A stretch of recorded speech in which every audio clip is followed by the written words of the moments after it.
Hey, Joe, I really like the way you've customized your workbench here. Things really seem real handy here. Thanks, Danny. Yeah, I know how much you like organized tools, so I just took this is just a 1x4 shelf that I drilled some holes in just to drop my screwdrivers in.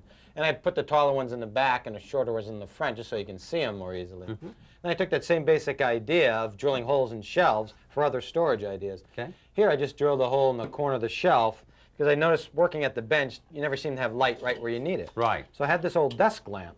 And I drilled a hole in there, and ordinarily it comes with a clamp that's supposed to hold this in place. Yeah, but those always get lost, and they never really work that well. Never. They can never hold the lamp. So here you just drill a hole in the shelf. Great.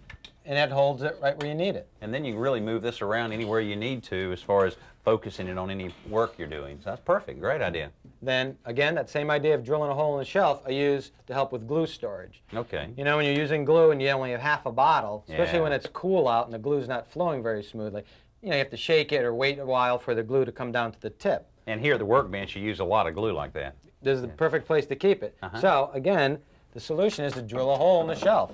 Here I have a 7/16 inch bit. We're going to drill it back an inch or so from the front of the shelf. You can do it right up from the bottom.